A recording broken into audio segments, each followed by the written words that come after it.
Welcome to the Bookshop at the End of the Internet. This podcast is dedicated to helping book lovers discover new authors. Like all the best bookshops, this podcast is filled with all kinds of books and all kinds of authors. So tune in, browse around, find a new author, and discover a new favorite book at the Bookshop at the End of the Internet. I'm Stacey Horan, author, book lover, and host of the Bookshop at the End of the Internet. This is episode number 214. For more information about this or any of our episodes, go to my website, staceyhoran.com. If you enjoy the podcast, leave us a review, like us on social media, and share us with your friends, family, and fellow readers.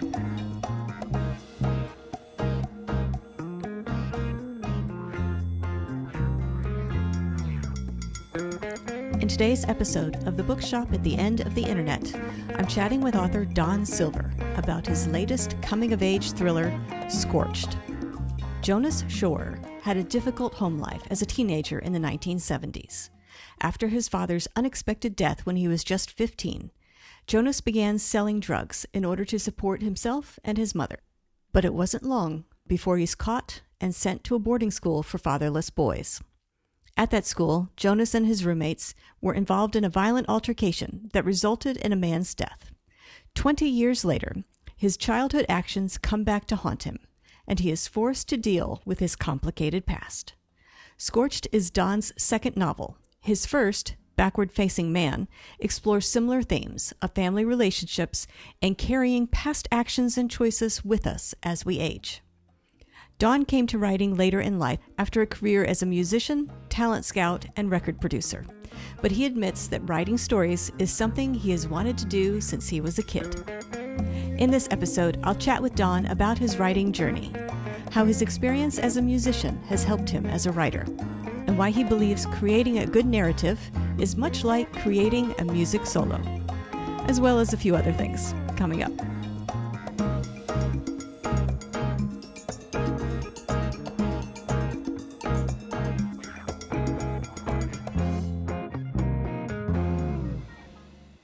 Don Silver, I want to thank you very much for joining me today on the podcast. Hi, Stacey. Nice to be here. I thought what we could do today is start by talking about your new book titled Scorched. If you don't mind, tell us a little bit about this book and what inspired you to write it.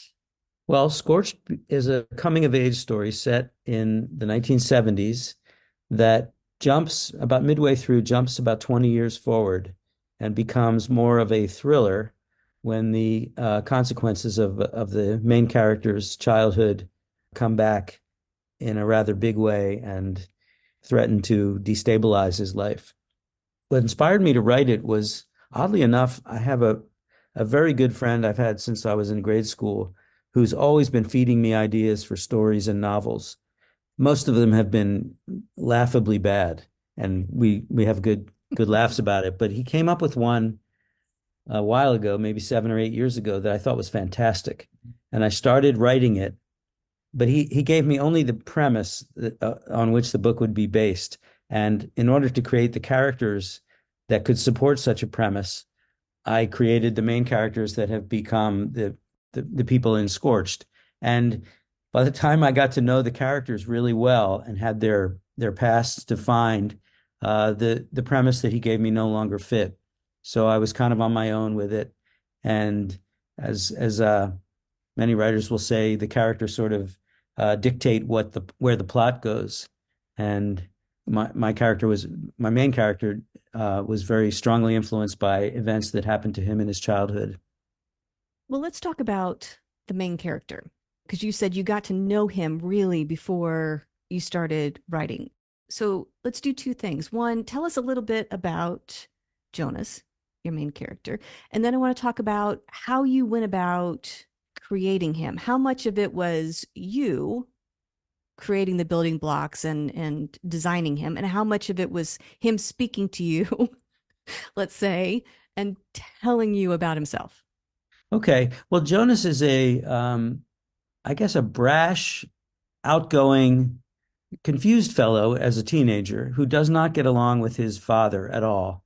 And that really shapes his early childhood. He has a difficult relationship with his father, and then very early in the book, his father passes away, and he's left with his mom, with whom he does get along, and a difficult situation financially and practically speaking. So he's forced to navigate his way through his adolescence with a kind of adult pressures for financial stability, and for that he turns to selling drugs.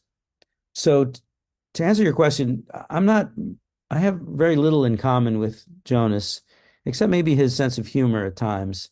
But I could imagine being that guy, even though my relationship with my dad was really good and my childhood was calm compared to his. And once I had him sketched out, I could imagine him as a friend at that time, and I could inquire in my mind. I could ask him questions, and he would answer in character. I mean, it sounds a little um, mentally disturbed, I guess, to say this, but you're a writer, and many of your listeners, I'm sure, are writers as well. And once you get going in an imaginative way, that kind of is easier than it may seem. Yeah, I think most writers would think that's completely normal to have a Right. conversation with a fictional Yeah. character in your head.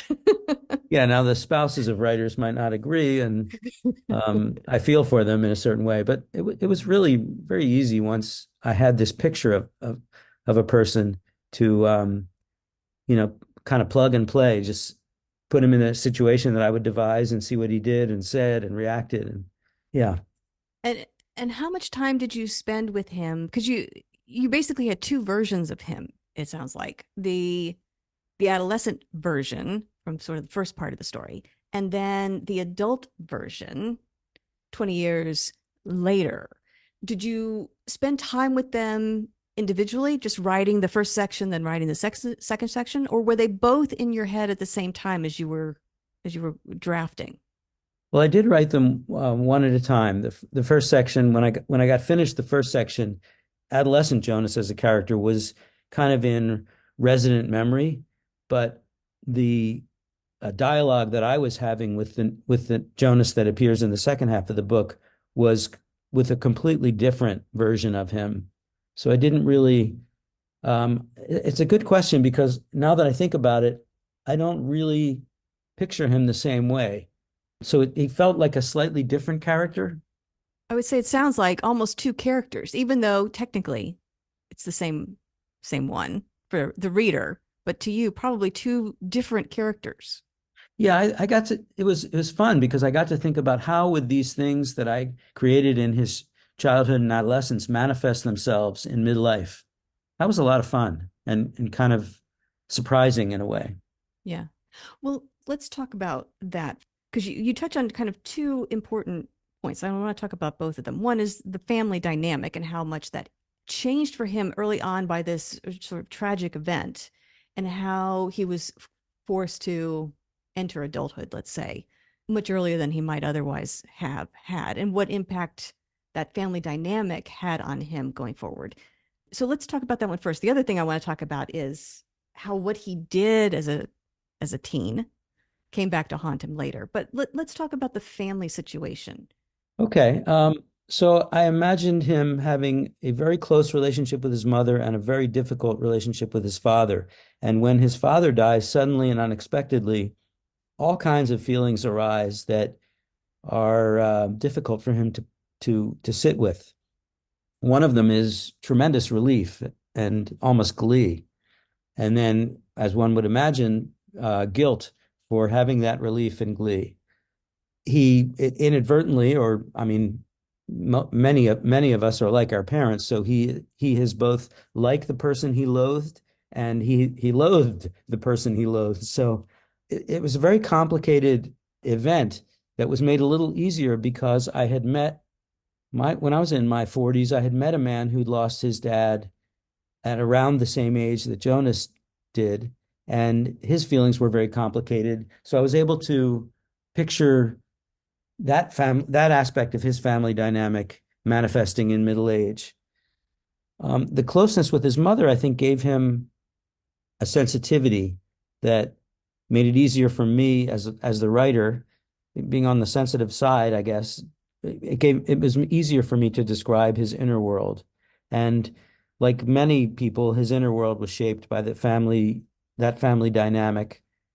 His mom has an interesting story. She comes from a different part of the country than Jonas was in. And so there's a little bit of a cultural difference there. So, when we get to midlife, all this family dynamic is kind of baked into the guy that he became. And it manifests in the events in the second half, which are, as I mentioned, are more thriller oriented.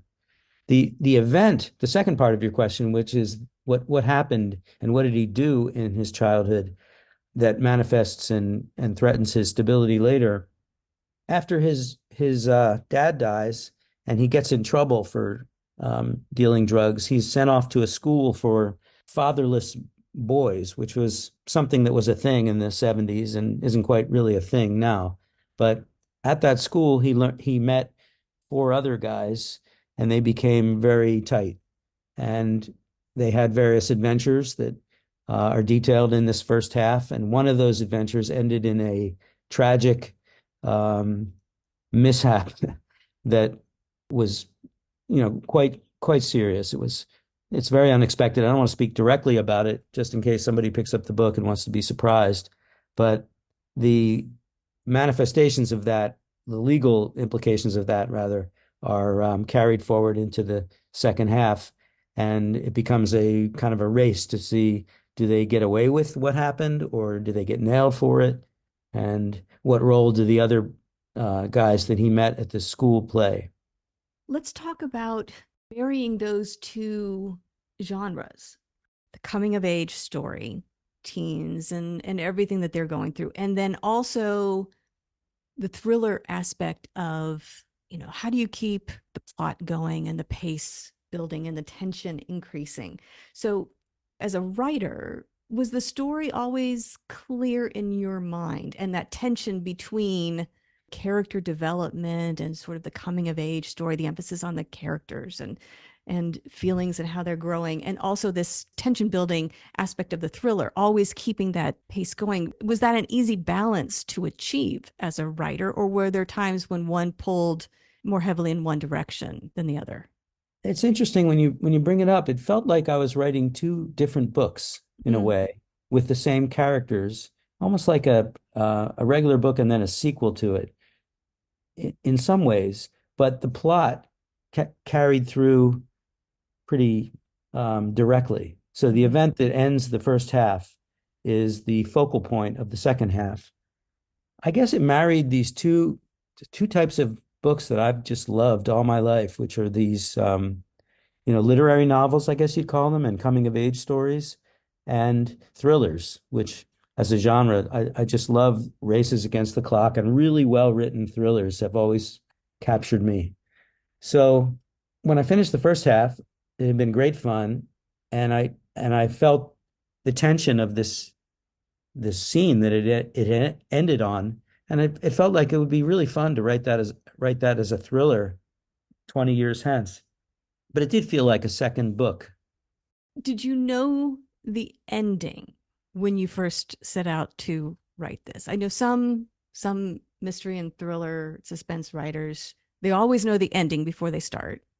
Yeah. Others don't and are surprised by what actually happens when they get there. So Yeah. where do you fall? Did you know the ending? No, I'm in the latter group, the seat of Mhm. the pants type writer, where I don't know very much of anything when things are starting. And once I get my characters, I try not to write too much until I have characters really clear in my mind. But once I get them, it sounds kind of silly, but I just let them do what they're going to do, and everything they do is a surprise. So the ending, I had no idea what the ending would be. I didn't even know the first half was going to end on this rather violent, difficult event. But it makes it. I should just add that it's so much more fun for me to do that than to outline something. I like to be as excited as I hope a reader will be. I've written a long time and a lot of stuff, and some of it's been okay, but a lot of it just ended up, it's just sitting in a hard drive somewhere. And I've come across this idea that if it's exciting to write, it could be exciting to read. And if it's not exciting to write, it's definitely not going to be exciting to read. Right, right. Well, I want to talk a little bit about your choice of setting for this book. You set the first part in the 70s. So it seems historical, probably for some readers, some listeners, a long, long time ago, and for others, not so much. Right, right. Just yesterday. But what are the challenges of picking a decade like that, time period like that, and what do you have to pay attention to make sure you get it right? Well, I mean, the brutal truth is that I lived those years, so it really wasn't that difficult for me to get it right. Mm, It just took me scouring my memory, and whether it's a blessing or a curse, I remember stuff from a long time ago really, really well. mm. And I thought it would be interesting to set it then because it was such a different time.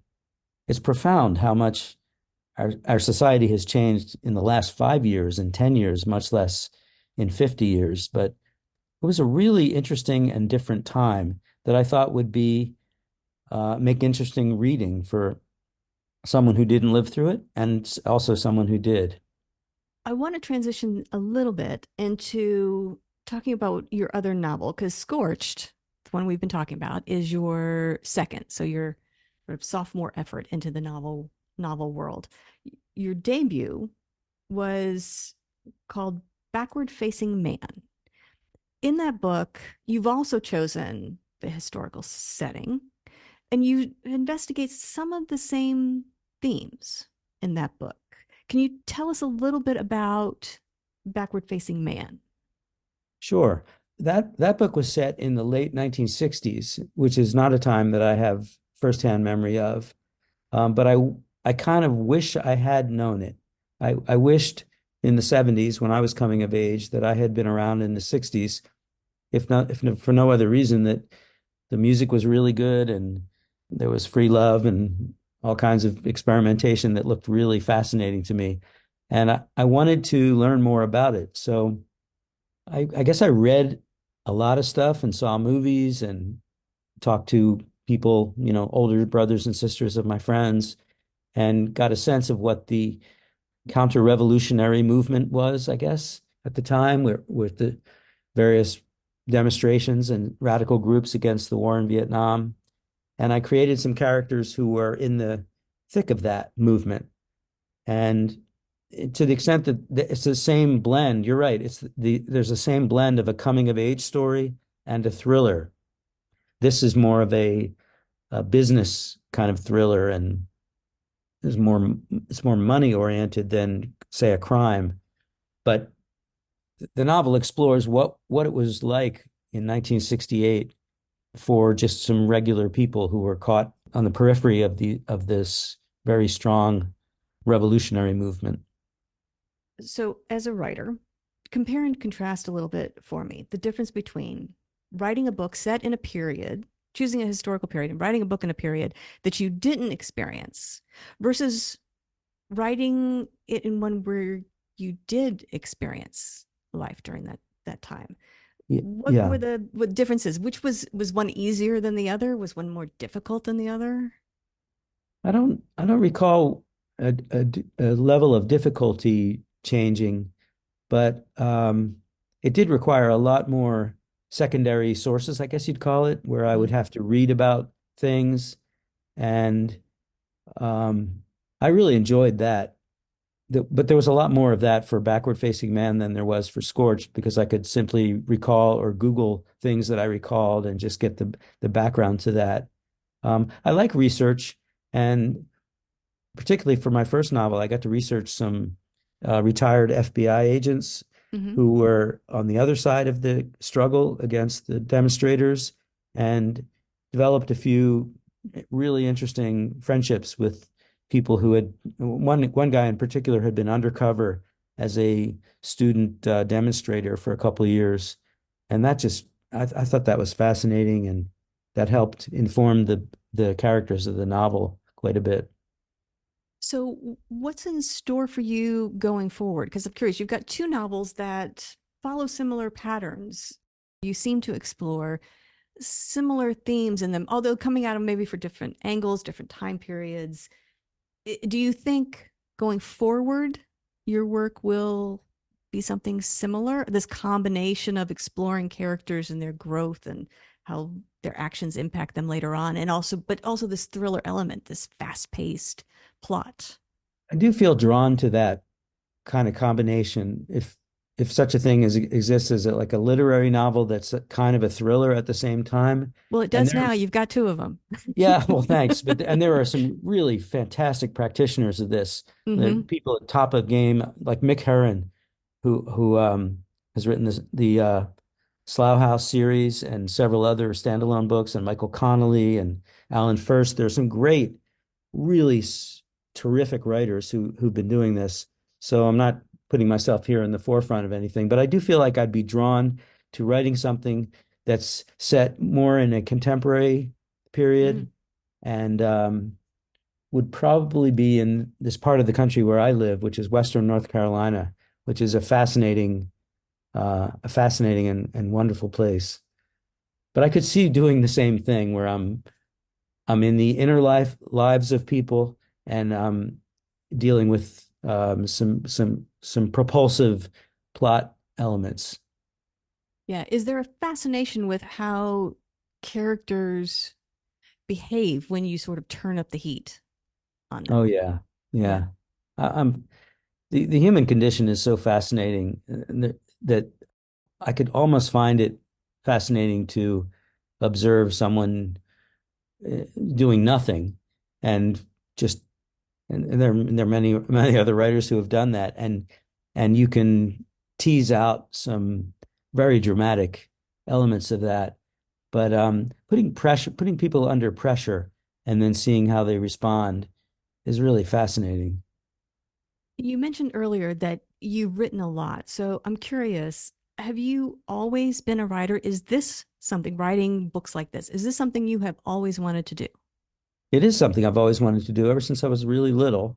Hmm. I took a pretty strange detour. First, I became a musician in my teens, and then a manager of musicians and a booking agent. And then I worked in the record business. And then when my interest in music started to wane, and my talent, frankly, was not enough to get me to the heights of musical success, I branched into business. And it wasn't until I was in my late 30s that I went back and got an MFA in writing and decided I was going to write novels. And, my first was published when I was in my early 40s. So I really do have a dream job now in that, by day I'm learning to play jazz saxophone. So I'm still back into music and I get to write stories or novels in the late afternoon and evening. So I'm kind of doing the things that really turned me on when I was 8, 10, 12 years old. And that's a great piece of luck, I have to say. Do you find that being a musician, having such a long background in music, does that impact your writing in any way? In either how you write, maybe the discipline for writing, or how stories come to you, or how you develop the pacing of a story. Do you find that you draw on that experience at all? Wow, that's a really cool idea to explore. Because in one sense, creating a story or a narrative is like creating a good solo where I mean, the obvious beginning, middle, and end, but you got to create dynamic tension and then resolve that tension in any musical statement that you're making, if you're composing. So, yes, in a very real way, that there's a direct line between those two things, but it takes so long to get enough mastery at either music or writing to be able to do that and make it compelling, I guess, or interesting. Yeah, I think that's why there's I play amateur. I'm a complete amateur in my saxophone playing now, and there's so much writing that just I'll never, never issue. It'll never become like Scorched, where I think I have something that other people would enjoy. So the other part of your question is, yeah, the discipline it takes to to achieve mastery over in music. You have to learn your scales and 12 keys and so forth. I feel the same is required in writing. You really have to know how to turn a phrase, the rules of grammar, of course, but you need to know what the difference between a a cliche that has no life is and a simile that is fresh and really arresting to a reader. It takes a lot of trial and error, doesn't it? Yeah. Yeah. Yeah. Well, do you have other goals for yourself as a writer since you mentioned you're on this journey, still learning, even though you've been doing it for a while? Do you have goals that you've set for yourself as a writer? Sure, I write a lot of essays, and I'm still someone who enjoys the practice of writing letters to people, and whether they're in email settings or on typed paper. I've been a poet since I was a kid as well, so, and my MFA is in poetry. So I did that in the beginning of the quarantine portion of our pandemic. I was writing poems, a poem a day. Right now, my writing goals are kind of I'm writing essays, and I'm really interested in writing music at this point. So I'm not really I'm not someone who has goals that I'm driving really hard to. I have it's like a wheel of things that every day I might spin the wheel and do something different. Might be saxophone one day, it might be an essay another day, it might be a short story the day after. I like to keep the creative wheel spinning, and my daily activity has to include something where I get to be creative, where I get cranky. Well, no one wants that, right?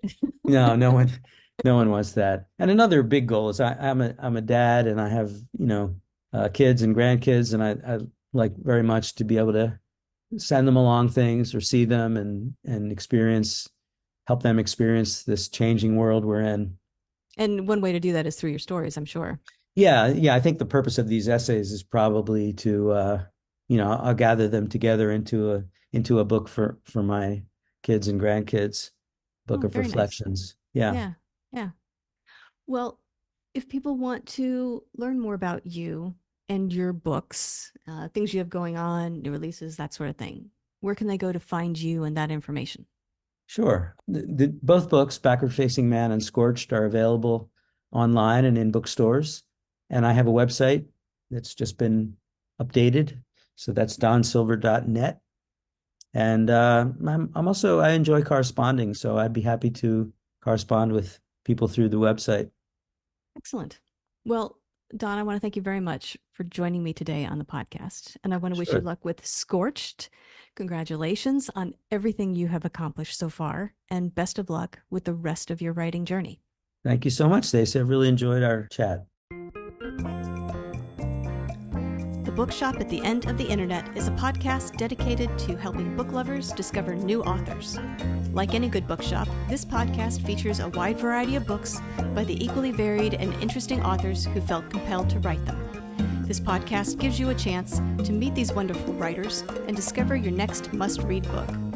Listen to the authors describe their books and tell you their stories in their own words. My interviews feature books from all genres and authors from all walks of life, including those who are indie published as well as those published by small presses and large publishing houses. Looking for unique, not so easy to find books for yourself, a friend, or a book club? Tune into this podcast and find your newest favorite author or maybe a soon-to-be bestseller. This podcast, like all the best bookshops, is filled with all kinds of books and all kinds of authors. Tune in, browse around, find a new author, and discover a new favorite book. You never know what treasures you might find in the bookshop at the end of the internet.